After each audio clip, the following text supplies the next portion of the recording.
सवाल का जवाब दिए कि पूछो ना कि आज शांतिपूर्ण ढंग से मेरा 2 दिन का कार्य संपन्न हो गया, वो भी सोनीपत जिले के अंदर। नहीं तो मैंने ठोक रहा था, मगर यार यहीं बैठे हैं अपना, यहीं बैठे हैं। लेकिन यहाँ की जनता का मैं आभारी हूँ कि हमारा 2 दिन का कार्यक्रम सफल रहा है। आज सोनीपत जिला का 2 दिन का दौरा संपन्न हुआ है। इस बीच में मैंने 8 बैठकें ली हैं।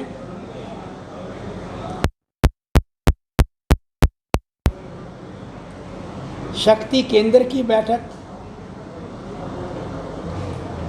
सभी मोर्चों की बैठक, सभी प्रकोष्ठों की बैठक, जिला पदाधिकारियों की बैठक, कोर ग्रुप की बैठक, छोटी टोली की बैठक, और अब यहाँ गोहाना में जो जिले के 18 मंडल हैं, 18 के 18 मंडलों की बैठक यहाँ पर ली है। बैठक का विषय यही था, भारतीय जनता पार्टी को कैसे मजबूत बनाया जाए। पंचायत के चुनाव आ रहे हैं, नगर पालिकाओं के चुनाव आ रहे हैं। इन चुनाव को कैसे जीता जाए, पार्टी के संगठनात्मक ढांचे को नीचे तक कैसे मजबूत बनाया जाए।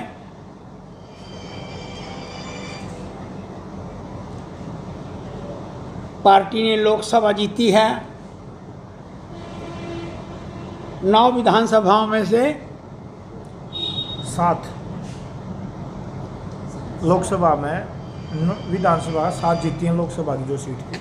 विधानसभा टोटल 9 में से 2 जीती, 2 विधानसभा की 6 है मेरे जिले में, 2 जीती हैं 6 में से। और अब ये भी है कि आने वाले समय में 6 की 6 सीटें कैसे जीती जा सकती हैं। कोई मुश्किल काम नहीं है। मैं अम्बाड़े से सांसद आता हूँ। मैंने एक बार नहीं 2 बार 9 की 9 सीटें जीती हैं विधानसभा की। जब कार्यकर्ता मन बना लेता है और जनता के बीच में जाकर पार्टी की रीतियों को, नीतियों को, पार्टी की, मोदी जी की परफॉर्मेंस को, मनोहर लाल जी की परफॉर्मेंस को जब जनता के बीच में जाके घर घर बताएंगे, तो मेरा निश्चित मत है कि 2024 के चुनाव में भारतीय जनता पार्टी को 100% रिजल्ट सोनीपत जिले में मिलेगा। उस दृष्टि से आज हमने बातचीत की है। आज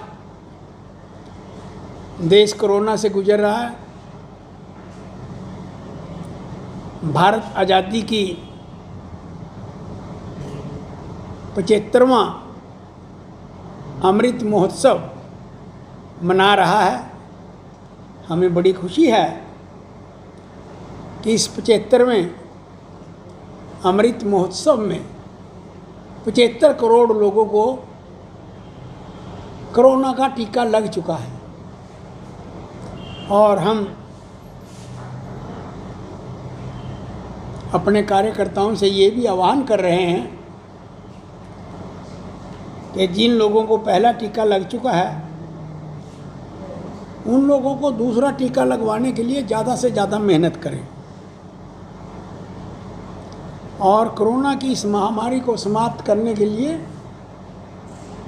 कार्यकर्ता दिन रात मेहनत करें, के ऊपर कैंप लगाएं, वैक्सीनेशन सेंटरों के ऊपर विजिट करें,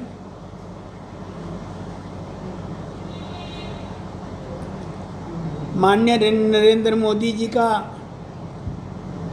71वां जन्मदिन 17 सितंबर को आ रहा है। 17 सितंबर से लेकर 7 अक्टूबर तक एक लगातार गरीब कल्याण अभियान पार्टी के द्वारा चलाया जाएगा। इसमें blood donation camp, medical camps, भोजन वितरण, इस प्रकार के कार्यक्रम रहने वाले हैं। और सरकार विश्व का सबसे बड़ा भोजन वितरण का कार्यक्रम चला रही है।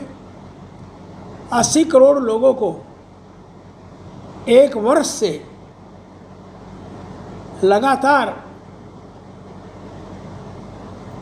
खाद्यान्न सामग्री दी जा रही है। कोई 5 करोड़ से ऊपर खाद्यान्न के पैकेट अपनी रसोई के माध्यम से भारतीय जनता पार्टी के कार्यकर्ताओं ने सारे देश में वितरित किए हैं। ये प्रोग्राम आगे भी चल रहा है। अभी हमने 2024 के चुनाव की तैयारियां शुरू कर दी हैं और इतना तक वो वक्त आएगा, हम सारे प्रदेश की जनता को इस बात के लिए राजी करेंगे कि तीसरी बार हरियाणा प्रदेश के अंदर भारतीय जनता पार्टी की पूर्ण बहुमत की सरकार बने, उस दिशा में काम करें। सर, गुजरात के मुख्यमंत्री बदले गए हैं। उनका माना जा रहा है कि नगर निगम चुनाव 2 हार चुके थे। हरियाणा के मुख्यमंत्री की बात की जाए तो एक चुनाव दो एक बार नगर निगम चुनाव हुए, उनमें हार हुई है। क्या यहाँ भी बदले जा सकता है? हमारे मुख्यमंत्री इतने बेहतरीन हैं, इतना काम कर रहे हैं दिन रात कि उनके बदलने का प्रश्न ही पैदा नहीं होता। मैं उनको 30 साल से जानता हूँ। एक इतना ईमानदार नेतृत्व हरियाणा की जनता को मिला है, कोई वजह नहीं है कि हरियाणा के मुख्यमंत्री को बदला। वहाँ तो वजह यही सर, देहरादून से लेकर गुजरात तक चेंज करने लग रहे हैं। 6 मुख्यमंत्री तो दिक्कत क्या है? काम ठीक नहीं है, परफॉर्मेंस बढ़िया नहीं है, या आप सिर्फ 2024 का चुनाव का टारगेट लेके चलते हैं? देखिए, ऐसा है, पार्टी नेतृत्व जब परिवर्तन करता है तो जिसको बदलना था वो आपके सामने बैठा है, आगे कोई बदल नहीं होगी हरियाणा में।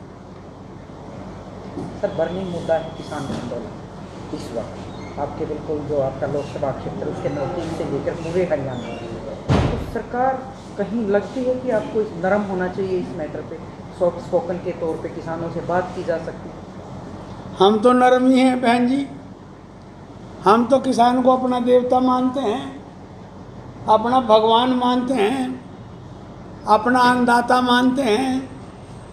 और आप ये देखिए कि कोरोना के इन 2 सालों में आर्थिक उत्पादन में कमी आई होगी, सर्विस सेक्टर में कमी आई होगी, लेकिन भारत के किसानों ने हमारे देश के अन्न भंडारों को भर के रख दिया है। इन 2 साल के अंदर भी इतना रिकॉर्ड उत्पादन हुआ है कि आज तक हमारे देश के अंदर इतना रिकॉर्ड उत्पादन नहीं हुआ है। किसानों से ना हमारी कोई समस्या है, ना कोई शिकायत है। ये जो आंदोलनकारी हैं, अब ये आंदोलनकारी नहीं रहे, शुरू में होंगे, लेकिन अब तो ये सारे जो राजनीतिक दल हैं, उन राजनीतिक दलों के किसान संगठन हैं और अपने वजूद की लड़ाई लड़ रहे हैं। तो करनाल में जो राजनीतिक संगठन के लोग बैठे रहे, आयुष सिन्हा एसडीएम ने जिस तरह का ऑर्डर दिया और उसके बाद सरकार बैक फुट पे आके उन्हीं लोगों को नौकरी दे रही है और पैसे भी दे रही है और उनसे बातचीत भी कर रही है, फिर आप ही की पार्टी के लोग उनको मवाली गुंडा भी कहते हैं और आप उनको अन्नदाता भी कहते हैं। तो पार्टी के लोग भी तो किसान हो सकते हैं, ये डिफरेंट कैसा है आप ये लोगों के लिए? मैं तो ज़्यादा कंट्रोवर्सी में ना पड़ते हुए ये तो पार्टी की लाइन की बात है ना सर, आप मैं- पार्टी की बात कर रहे हैं। मैं तो यही कहना चाहूँगा कि किसान हमारा देवता है।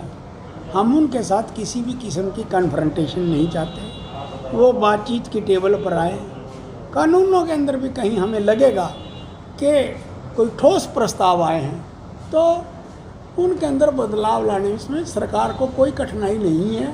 8-10 प्रपोजल दी भी हुई हैं, लेकिन जब बात ये चलेगी मैं ना मान लूँ और राहुल गांधी जैसे ट्रैक्टर लेके बीच में कूद देंगे, सोनिया गांधी जैसी कूद देंगी यार, उसकी वो प्रियंका सी कूद देगी, फिर तो इल्ज़ाम ऐसे ही होगा, फिर तो उस पर पॉलिटिकल इंटरफियरेंस के तो आरोप लगेंगे ही।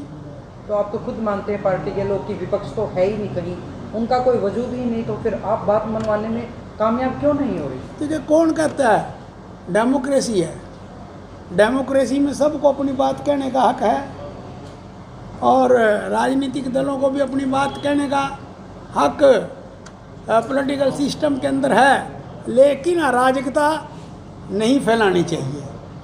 ये जो राहुल गांधी एंड कंपनी है ये तो अराजकता फैलाने का काम कर रही है। एसडीएम के बयान को किस तरह से देखते हैं?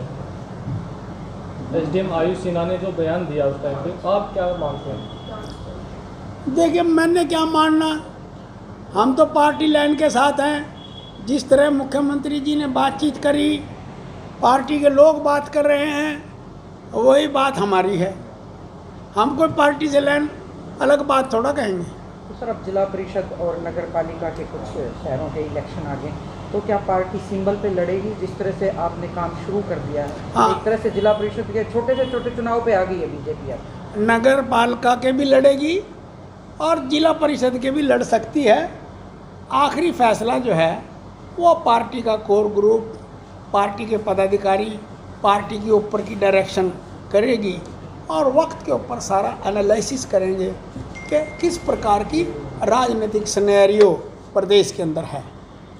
जेजेपी के साथ आपका गठबंधन है, 2024 में भी गठबंधन में चुनाव लड़ा जाएगा? सारे गर्व की बातें हैं, अभी तो बहुत बढ़िया तरीके से चल रहा है और वक्त आएगा तो सारा खुलासा हो जाएगा उस बात का भी। अभी जो पेट्रोल है और रसोई गैस है, तो 2014 से लेकर रसोई गैस के दाम तो 2 गुना हो गए हैं। महंगाई जो है, ये सारा कांग्रेस की मिसमैनेजमेंट जो रही है पिछले 10 साल तक, उसका परिणाम है। अगर गहराई से जाया जाए तो हमने उसकी मैनेजमेंट ठीक ही की है। हमारे समय में जो पेट्रो प्रोडक्ट्स के जो दाम है वो कुछ कम ही हुए हैं और उसके ऊपर हमने अंकश ही लगाए हैं।